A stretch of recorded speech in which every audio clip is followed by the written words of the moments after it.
Hola, ¿Cómo ¿cómo estáis, estamos? César? Bien, gracias. Bien, gracias. Qué bueno. ¿Qué semana? Uf, qué semana y qué últimos 2 años. Sí, no, pero sí, pero es como ya este gato va cayendo, pero no solamente por el cuarto piso, ya como por el segundo. Difícil, ¿eh? Tan... Pero hay hartos temas digamos, a ver, me toca a mí ahora preguntar, así que hablemos de la acusación constitucional. Yo creo que es un tema que es interesante. ¿Cuánto tiempo que no habíamos una acusación constitucional contra un presidente? O sea, ni en Allende. ¿Ya? Después el tema, el baile de las candidaturas, como yo le pondría, porque la verdad que esto ya está rayando en lo absurdo. Y el último, que es la inflación, no solo en Chile, sino que afuera, que la inflación es una cosa que la teníamos casi olvidada. ¿Ya? Todavía hay gente que quiere suprimir la UEF, ¿ya? Y no solo eso, sino que hay un tema económico general que es preocupante. Así que yo te largo primero la acusación constitucional. O sea, ni Allende fue acusado constitucionalmente, ¿ya? Ni ninguno de los presidentes que siguieron. Eh, yo no sé, porque no soy abogado ni constitucionalista, cuáles son las verdaderas bases como para hacer eso. ¿Y qué es lo que pasaría si es que prospera? O sea, ahí yo creo, no sé, estamos a 3 semanas de la elección, y asumiría, yo no sé, parece que el ministro del Interior unos días, después la Jimena, Rincón. la presidenta del Senado, la Jimena Rincón, y después habría que llamar, no sé, pues después viene la elección. Entonces, ¿cómo, por cuántos días, qué pasa? Pero lo que más me preocupa a mí es la destrucción de instituciones. O sea, nadie cree en los políticos, nadie cree en el Parlamento, poca gente cree en la Comisión Constitucional. Ahora la presidencia está por los suelos y no quieren a los carabineros, no quieren a las Fuerzas Armadas. ¿Quién queda en esto? ¿Ah? Pero, Mira, pero déjame, marquémoslo esto en el sí, tema de la presidencia, déjame, que es el primer magistrado de la República. sí, déjame encuadrarlo como yo lo veo y después además te voy a tirar la pelota de vuelta para que tú me des algunas opiniones, ya que, bueno, conoces bastante más que yo al presidente. Yo creía. Sí, pero mira, yo creo que esto como, o sea, ya lo venimos conversando, la situación es inestable, yo soy optimista, tú eres menos optimista, pero ya estamos con un nivel de inestabilidad más o menos grande. Pero esto que significó la aparición de esta operación a finales del año 2010 a través de la fuga de información desde las Islas Vírgenes a este consorcio periodístico, ¿qué significó, César? Yo recibí un llamado de un abogado amigo mío norteamericano que me llamó con el Washington Post en la mano, la portada del Washington Post en la mano. Ya. Y fuimos portada del Guardian en Londres, fuimos portada del diario El País en España, con Piñera en la primera página. ¿Por qué? Porque más allá, ya te voy a contar algunos temas judiciales o legales que son un poco más debatibles, pero la estructura de lo que apareció era impresentable.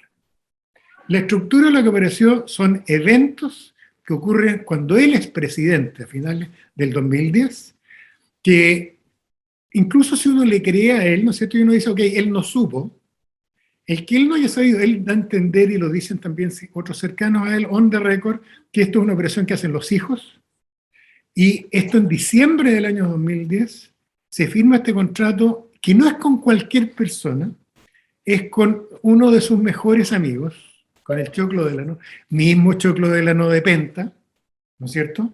Con el Choclo Delano, en que en esto no hay dos opiniones, porque los periodistas filtraron los documentos, en CIPER se puede ver los contratos originales. Tú ves que se firma un contrato en las Islas Vírgenes, entre dos chilenos, entre dos empresas chilenas, originalmente por un negocio en Chile, y se firma un pedazo del negocio, el 10% en Chile, y el 90% de la operación se firma en las Islas Vírgenes, pero todo eso podría a lo más significar un problema tributario nada más. Pero ocurre que viene con una cláusula de precio que es una cláusula de precio que uno dice, pero ¿por qué? ¿Cómo qué les pasaba por la cabeza? Que es en esta empresa vinculada al Choclo, ¿no es cierto? Y a Sebastián Piñera, aparece esta cláusula que indica que hay una parte del precio que se paga solamente si el Estado chileno omite cierta actividad administrativa, y curiosamente ese acto administrativo que hay que omitir, que no hay que hacer, ¿no es cierto?, que es declarar esto territorio, ¿no es cierto?, territorio protegido, o con algún tipo de protección que impida el desarrollo del proyecto minero.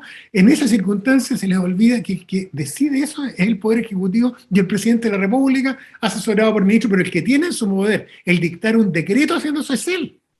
Entonces, claro, ahí uno entiende por qué lo pusieron en la portada de todos los diarios, porque es una cuestión que uno estaría acostumbrado a ver efectivamente. Pero dime una cosa, Juan Pablo, tú eres abogado y me lo podía a lo mejor explicar mejor, pero ¿cómo una operación de 150 millones de dólares, cuya clave es lo que tú acabas de decir, deja solamente 9 millones de dólares, que es una parte chica del precio, sujeta a esta cuestión? O sea, si yo lo hubiera hecho contigo, hubiéramos probablemente dicho, ¿sabes qué? El 80%. Yo te pago 50 y te dejo 150 al otro lado.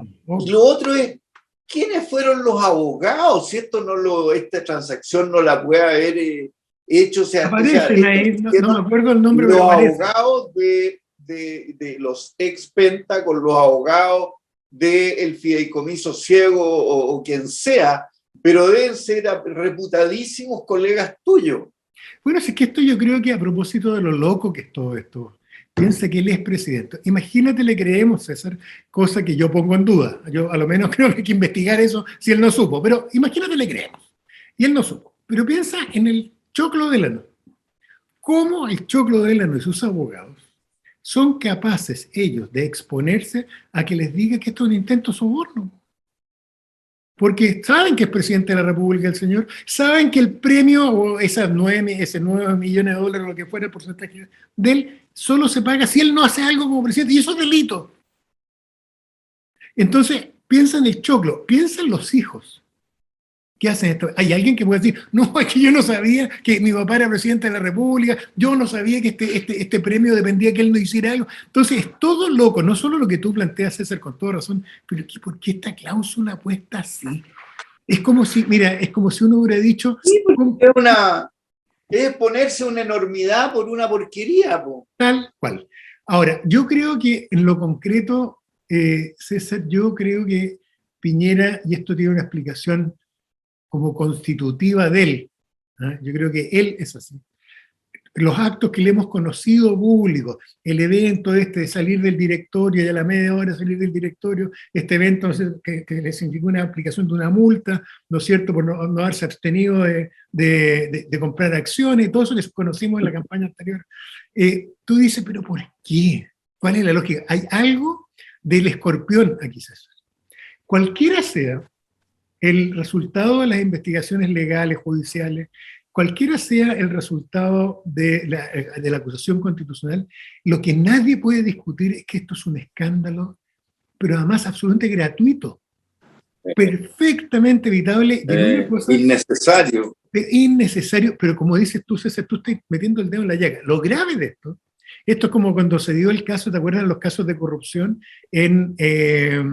en el caso que llevaba la ministra Chevesich de la Corte Suprema, los sobres con plata, ¿te acuerdas? Carlos Cruz, allá el 2001, 2002, creo que fue, 20 años atrás. Que tú mirabas las encuestas y te das cuenta que no caía la credibilidad de la Concertación, sino que toda la clase política. Acá yo creo que pasa exactamente lo mismo. Aquí es el riesgo que corremos es que la gente diga, sabes que no tienen remedio. Y da lo mismo. Bueno, si la izquierda, si la derecha. Oye, eso es lo que estamos viendo. Y yo te digo, yo me temo que esto lleve a que haya una votación bajísima. Lógico. ¿Ya? Y por eso que es muy importante. Yo estoy intrigado, Juan Pablo, con los abogados. Porque de verdad, si yo te pongo un caso a ti, que tú eres mi amigo y que eres un abogado top y qué sé yo, la verdad que si tú me pasas un contrato, ¿ya? A veces uno, no es que, a ver, uno siempre tiene que mirar lo que le pasa. Pero si tú tenías un abogado al cual tú confías y que deben ser abogados top, tú dices, estará bien, po, ¿ah? Yo para eso les pago harta plata, ellos se dedican a esta cuestión y si lo ponen quiere decir que está bien. O sea, yo conozco a uno de los hijos de Sebastián Piñera y es a ver, no es, yo dudo que hayan seguido toda la lógica del tema ellos. Está ¿Ya? claro, Créeme. está claro. ¿Ah? ¿Te fijáis? O sea, es más, yo creo que dudo que ellos hayan creado e inventado ese negocio, ¿ya? Pero para los abogados que hicieron y armaron esta cuestión por lado y lado, merecen la horca, porque no solamente dañaron el negocio, porque yo creo que el cuento de Dominga ya pasó a mejor época, ya se fundió el negocio, ya, sino que además van a tener que deshacerlo si es que pasaron plata, porque nadie va a haber pagado 150 millones de dólares por un proyecto que se evaporó, ¿ya? Pero ¿cómo alguien, a ver, hasta uno que no es abogado no dice, a ver, no, pues a ver, esta cuestión no es así, o yo lo pongo al revés, ¿sabéis qué? Yo te pago 9 por ver y por armar esta cuestión y me pagáis 150. Si vamos a hacer una movida fea, hagámosla, pero hagámosla con ganas, pero no dejemos esta cuestión. ¿Tú sabes quiénes son los abogados por lado y lado, no? Porque deben ser oficinas de Chile reputadísimas. Sí, yo no lo sé, pero yo me imaginaría que aquí tendría que haber participado la oficina Fernando Barro. No me consta, pero por el rol que ha jugado Fernando, manejando los intereses de Sebastián Piñera desde el gobierno anterior, ¿no es cierto? Yo te diría que uno debiera esperar que aparezca alguien así, pero creo que la oficina de Fernando podría ser una de las que pudo haber participado, pero no lo sé. Pero César, ojo, dejando de lado el evento principal y la tontera, que es la base de la acusación constitucional, hay otro evento que a mí me impresionó por la torpeza. Nosotros hemos hablado mucho de que hay veces que los conflictos se transforman en dos. Tiene el origen principal, cabal, ¿no es cierto? No tengo idea del financiamiento de las platas políticas, pero se agrega el conflicto original, que normalmente ya es grave y es escandaloso, se agrega una mala reacción al problema, ¿no es cierto? Y se te genera entonces una especie de reverberación o aumento del potencial destructivo de la crisis. Acá a mí me da la impresión que la primera reacción del gobierno y de los ministros fue de terror en cuanto a mala. Acuérdate que la primera reacción de ellos fue decir una cuestión que en mi opinión además es mentira. Esto ya está resuelto por los tribunales. Y lo dicen antes de que el Ministerio Público tome la decisión exactamente contraria. Entonces tú escuchabas a Piñera y al ministro de vocero gobierno diciendo, oiga, esto es un escándalo, esto no tiene sentido investigarlo, esto ya fue investigado y fue sobreseído y declarado inocente. Y a la media hora aparece la vocera del fiscal nacional diciendo, mire, revisamos la carpeta investigativa y no es cierto. Y esto no ha sido revisado y por lo tanto vamos a abrir una investigación. Y hoy día en otra cosa, yo no tengo recuerdos, César, yo tengo mala memoria, así que puedo estar equivocado, pero yo no tengo recuerdos de un presidente de la República que se le abre formalmente una investigación por corrupción. Puedo estar equivocado, pero yo no tengo recuerdos de esto. Las otras llegaban como de rebote, pero en este caso de oficio que se abra. Entonces, yo creo, César, que hay cosas, no sé, porque no sé si tú sabes, pero cuando entramos a la OECD tiene una unidad anticorrupción. Hay un tratado contra anti-bribery, ¿no es cierto?, de la OECD. Se va a meter la OECD en esto, César, porque no tiene ninguna forma de evitar que se haga. Entonces, yo creo que nunca deberíamos haber entrado a la OECD. Esto es a pata pelada y con leva. O sea, nosotros no merecíamos haber estado en la OECD y esto nos hemos dado cuenta. Yo fui enemigo desde el día 1, ¿eh? De ser el último del curso, digamos, siempre, y estar condenado a eso, y que te comparen y toda la cuestión. Pero yo creo que en este caso, sí, es que yo creo que se va a meter la OECD y va a ser terrible. Bueno, César, después vamos a ir hablando en las próximas reuniones, Sí, porque esto va largo, pero mira, en lenguaje técnico legal esto es un cagazo gigante. Gigante. Pero ¿sabéis qué? El tema que me preocupa es que esto, y después el tema que viene, lo que está haciendo es el desprestigio completo de la institucionalidad. O sea, ya nadie cree en nada, y yo me temo, ¿ya?, que puede haber una bajísima votación en primera vuelta, una aún menor en la segunda vuelta, y que se puede incluso perder el el plebiscito de salida de la Constitución. O sea, si esto sigue como está, ¿ya? La gente no va a querer nada, pero si allá la tía Pikachu le echaron a piedrazos y escupos para afuera, o sea, ya no hay agarre en esta cuestión. Pero bueno, mira, esto da para largo y Hay que seguirlo. y vamos al otro tema que también es como tremendo, que es las candidaturas. O sea, cada uno de los foros últimos, al menos, es una especie de guerra casi de kindergarten. ¿Ya? O sea, y los periodistas, por supuesto, como estos espectáculos, le sacan partido, y los candidatos se ve que muchas veces tampoco tienen, salvo Marco Enrique Ominami, extrañamente, ¿ya? Que como que no tiene mucho que perder, pero puede tomar una visión como de más por arriba. Los otros están a cachetadas, hoy te pego yo, mañana me pegas tú, y yo creo que lo que ha hecho esta guerrilla que hay mediática y que participa harta gente, que sacan trapitos al sol por todos lados, que el marido de la Proboste, que los 10.000 millones de pesos, 12.000 de los CAS, que el pasado de Sichel, etcétera, etcétera, que el lobby, lo que hacen es que la gente se empezó a asustar. Y lo vamos a tocar en el próximo acápite cuando hablemos de economía, en que tú tienes un dólar que está llegando a los 830 pesos, mientras tenemos una tasa de interés récord y mientras el cobre toca el techo de lo que había sido en décadas, ¿ya? Y esto significa, y lo vamos a ver después, desconcierto, ¿no es cierto?, desconfianza. ¿Cómo te explicas tú el que hayamos llegado a este grado de agresividad que yo no lo vi en ningún debate de la historia que tengo de debates? O sea, no me acuerdo, mira, fíjate que el primer debate en serio que yo vi fue ya Alessandri con Frey y Allende, digamos, y uno era cabro chico. Pero después, o sea, todos los otros que vimos eran con mucho respeto. O sea, a lo más insolente que hubo fue Ricardo Lago con el dedo, pero ya, está bien, pero aquí esta cuestión es tirarse barro, pero a diestra y siniestra. ¿Qué nos está pasando? A ver, lo primero, creo que hay un ambiente, sí, César. Creo que nuestros candidatos, el espectro completo de los candidatos, están sufriendo el clima crispado.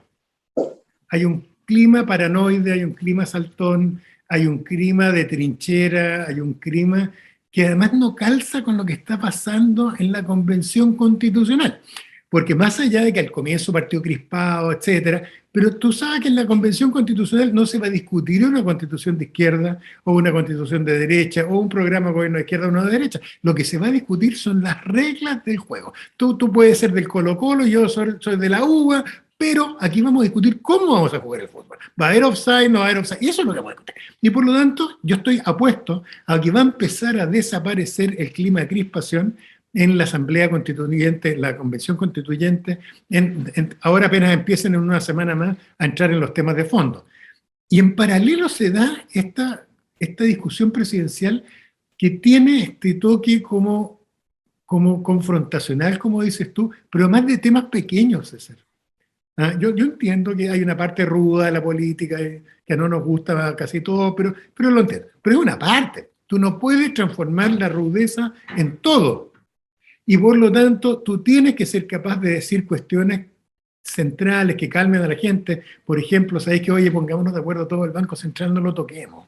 Sabéis que aquí es importante dar confianza y ir buscando consenso. Y en vez de hacer eso, lo que han ido es polarizándose unos con otros.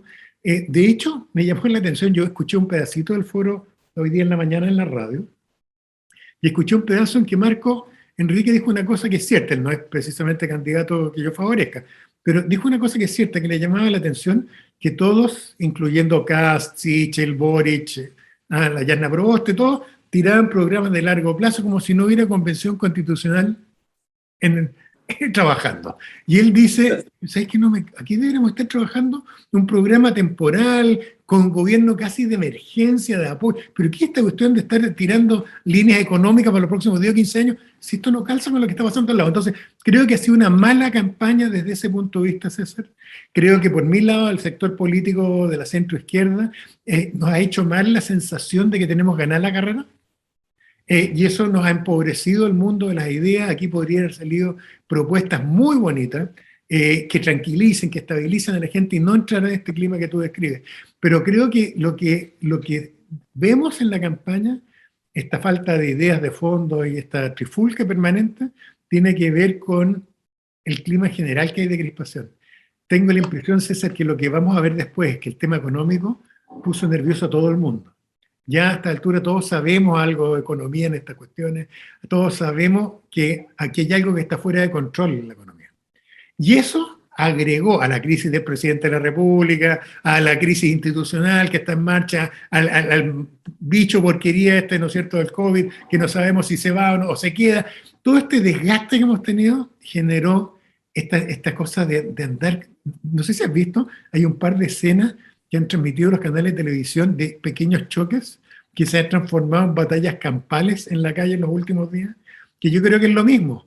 Vi un tipo montado arriba de una grúa pegándole cadenazo al otro porque le había pegado un topón, man. Y se bajaron y fue como Far West completo por un topón arriba de otro. Entonces, yo creo que hay agotamiento además con todo el tema de la pandemia y falta, al final, César, mi opinión, no sé cuál es la tuya, pero falta de conducción. La Angela Merkel era buena conductora porque contenía a los alemanes. Ese es exactamente el rol del líder, en particular en las crisis, es contener y guiar. Porque en crisis, como decía un amigo que en paz descanse, que es el doctor Ricardo Caponi, durante las crisis el cerebro humano vuelve a los 12 años de edad mental y sus instintos básicos son la agresión y la huida. Y por lo tanto el liderazgo debe contener y guiar y no hacer lo contrario, que es lo que estamos viendo ahora. ¿Y quién lo está haciendo, pues, César? ¿Quién lo está haciendo en la izquierda? ¿Quién lo está haciendo en la derecha? ¿Quién lo está haciendo en el centro? No está la iglesia, César. No hay dirigentes empresariales que estén... Mi impresión, como último comentario, César, a la cosa anterior, pero que tiene que ver con esto, es que así como, y yo te digo toda la razón, de que la crisis de Piñera y la falta de credibilidad de la presidencia de la República nos impacta a todos y a todo el grupo político, que es tal cual, yo creo que la cosa tiene otro matiz, que es que la sensación de la corrupción en el gran empresariado, el daño que le hace lo que hizo el Choclo Delano todos los empresarios es igual, es equivalente. Aquí la gente no va a distinguir entre un empresario u otro, es que este es más progresista. No. La sensación que va a quedar es que cuando uno prende la luz encuentra unos arreglines rarísimos entre los grandes grupos económicos y la clase política. Que si no fuera por estos periodistas que trajeron esta cuestión no nos hubiéramos enterado nunca. Entonces, ojo, porque ese elemento también yo creo que algo de contención había estado haciendo la SOFOFA, algo de contención había estado haciendo la CPC también, y yo creo que hoy día quedaron todos bailando. Todos quedaron offside. Tal cual. ¿Ya? Oye, y vamos al último tema, que es la inflación. Mira, te voy a dar algunos datos. ¿Ya? Inflación anual, 12 meses de Estados Unidos, 5,4%. ¿Ya? Peligroso. ¿Ya? El puerto de Los Ángeles les está abriendo 24 horas para zafar del taco tremendo que tiene. El 4% de los ciudadanos norteamericanos o de los trabajadores norteamericanos dejó su pega porque cree que hay otra mejor esperándola. O sea, esto significa, ¿no es cierto?, que van a subir los sueldos. De hecho, los sueldos de enero a septiembre en Estados Unidos han subido un 4,6%. O sea, pari pasú con la inflación. O sea, esto no es solo el shock de oferta o el taco en los puertos o la falta de chips. Y el desempleo está en un 4,8% que no se veía desde marzo del 2020, que ya era muy bajo, ¿no? Entonces, yo creo que esto asusta, porque todos, igual que los que sufrieron la devaluación del dólar de 39, también recordamos las inflaciones del 25% que hubo después. sin contar la del 70% que hubo el mismo año de la devaluación en el 82. Entonces está muy viva en la memoria, ¿ya? Y las tasas de interés se han ido a las nubes. O sea, un crédito hipotecario que antes de la crisis era UF más 1,2, ponte tú para la casa, ya 25 años para la gente joven, hoy día no están dando a 20 ni 25 años y hoy día la tasa es UF más 5,5. ¿Ya? Así que te tiro el tema porque este es un tema que no solo es chileno, sino mundial, pero que tiene una cosita en Chile que en Europa y Estados Unidos se olvidaron, que son las inflaciones de 2 dígitos. Mira, primero, lo que me llamó la atención es que nos pillara a todos de sorpresa. No era un tema que teníamos aquí nosotros en la retina, que podía pasar como primera cosa. Segundo, me sorprendió mucho, y estoy de acuerdo contigo, que el eco para uno, los que estamos más viejos, es el terror que uno le tenía a la inflación, sobre todo por el impacto que producía. La inflación en las crisis que nos tocó vivir a nosotros, César, cuando chicos, destruía pymes. Era difícil que le pegara a las grandes, pero las pymes... O sea, no, espérate, destruía pyme y no pyme. También las grandes. Oye, una tasa de UF más 5,5, con la inflación que se proyecta, estamos hablando del 12% anual. Te comió tu margen completo. Claro. Entonces, eso, y además lo otro que todos sabemos, que el principal castigado con la inflación en el impacto inmediato siempre es la gente más pobre en la sociedad. Yes. Entonces, el segundo comentario, fuera de traer a colación estos recuerdos que a uno lo asustan, es que me llamó la atención que en paralelo, el mismo día que sale el primer titular en Chile, problemas con la inflación, esta tasa que acaba de aparecer, es la tasa más alta de los últimos 20 años, no sé qué historia, y me meto a ver sitios de noticias norteamericanos, y los titulares eran los mismos en Estados Unidos.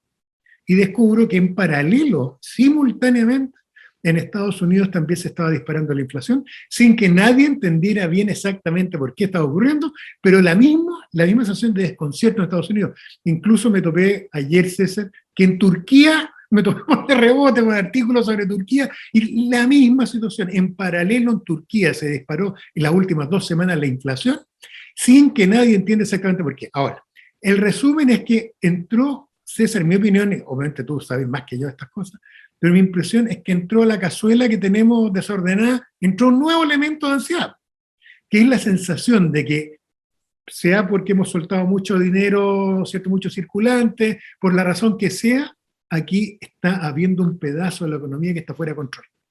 Y que además, no sé, ¿cómo se llama? Stagflación, ¿cómo se llama esa cosa que uno vivió hace como 30 años?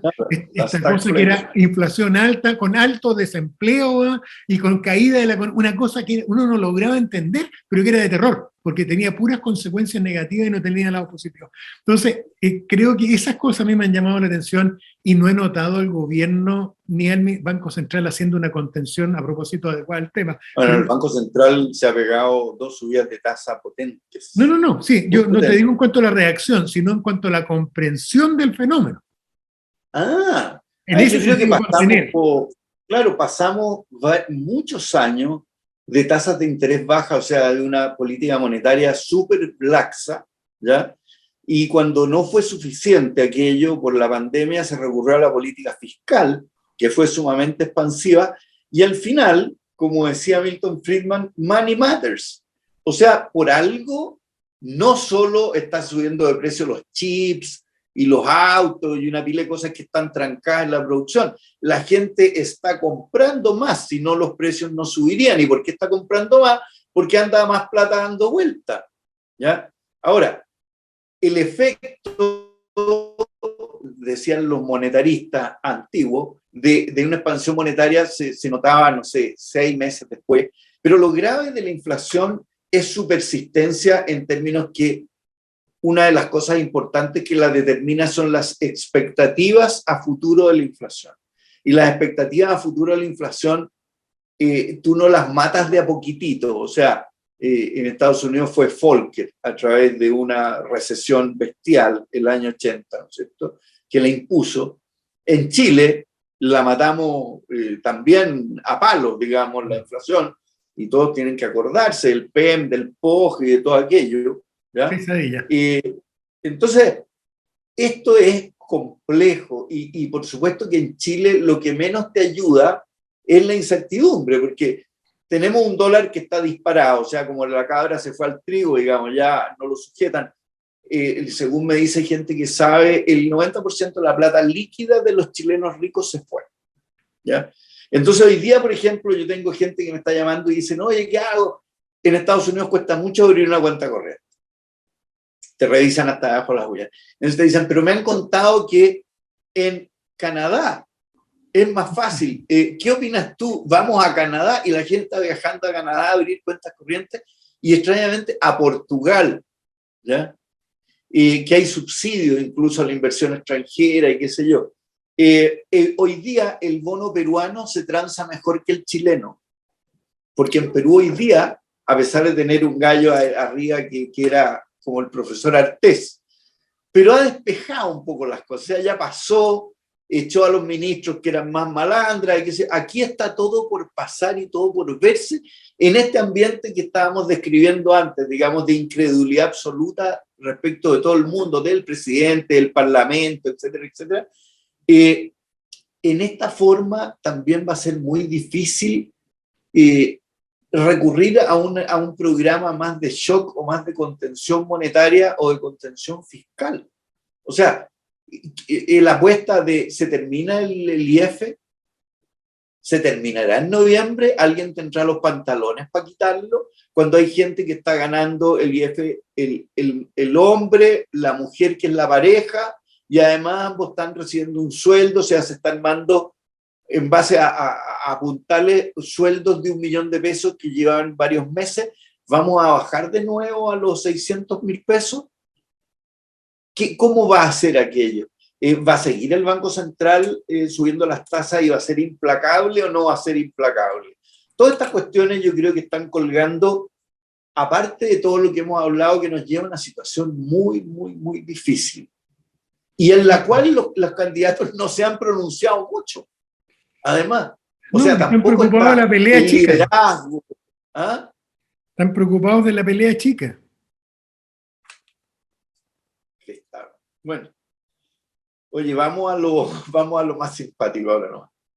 Libro y película. Mira, libro, no soy muy objetivo porque le tengo mucho cariño. Este libro es un libro biográfico que sacó hace un par de años atrás Belisario Velasco, pero extraordinario. Extraordinario. Bueno, yo tengo, como digo, no soy neutral porque le tengo mucho aprecio y respeto a Belisario, pero creo que a todo aquel que nos gusta la historia reciente tiene que leerlo. Viene escrito desde el Transantiago a otras crisis políticas en la época de Ricardo Lagos, pero usted quiere saber la verdadera historia del Transantiago y por qué se metieron las patas acá. En fin, yo creo que cuenta algunas intimidades del PDC también, muy entretenido por un tipo que ha sido esencial dentro de lo que fue el periodo, ¿no es cierto?, de vuelta de la transición. ¿No? Así que recomiendo eso. Como película, una serial francesa de acción muy buena. ¿Cómo serial de acción esto para sacarnos las ansiedades y las tensiones de encima? Que se llama Los Atracadores y no tiene que ver con nada erótico, tiene que ver con los asaltos a un grupo de asaltantes que se ve enfrascado en un tema de narcotráfico. Muy interesante porque muestra el lado oscuro de Francia y de Bélgica. Países que uno cree que no hay crimen organizado ni nada, y la versión que muestra de terror. Así que está en Netflix, Los Atracadores. ¿Y tú, César, qué recomiendas? Bueno, yo, primero que todo, yo no conocí mucho a Velasco, pero le tengo mucho cariño a las hijas, así que voy a comprarlo de todas maneras. Mira, este es un regalo que me dieron, que son las columnas de don Gonzalo Correa, del 2000. Sí, mira, del 95 hasta que casi se murió, está todo, está Temu Cuicuy, está la crisis social, o sea, este viejo vio lo que iba a pasar 10 años después y de sobra, una crítica a la derecha y al empresariado despiadada de un hombre de derecha, conservador, católico. Oye, tú es como el asombro, así como... Mira, pero si lo escribió hace tanto tiempo y lo vio, lo de las casas comerciales, el desparramo del consumo, la destrucción de la familia chilena, la destrucción de la educación. Oye, impresionante. Tú sabes que a propósito de eso, que yo le tengo gran aprecio a don Gonzalo, pero yo creo que nadie lo reconoce mucho porque no era narciso, era quitado bulla, era como humilde, era malo para venderse él, pero yo hallo que es de las mentes más lúcidas de la derecha chilena y de los mejores historiadores de los últimos años. Y curiosamente nadie lo cita, nadie habla de él, extraordinario, Gonzalo. Y hay película, descubrí la serie donde estaba mi ícono sexual de mi juventud, que es la Diana Rigg en Los Vengadores. 1966 a 1969, en blanco y negro, en que te muestran cómo era el mundo y cómo lo veíamos en esos años y cómo la realidad superó a la imaginación completa. O sea, sale una cuestión así como loca, porque son historias bien absurdas, de un gallo que era como un sabio loco que iba a reemplazar los transistores por otras cosas que iban a producir computadores chicos. ¿Ya? O sea, estaba hablando de los chips, bueno, en una época en que nadie ni siquiera lo estaban pensando. Y ella, que es la cara más linda que yo he visto en mi vida, y te lo reconozco ahora, parezco un pendejo baboso mirándola, y mi señora me reta, ¿no? No, extraordinario. Pero bueno. Hay gratos recuerdos de infancia. Así es. Bueno, oye, sería, ¿ah? Eso, pucha, ojalá que no sigan ocurriendo tantos acontecimientos. Hasta la próxima. Hasta la próxima, exactamente. Ya. Cuídense todos. Ok, cuídense y que tengan buen fin de semana.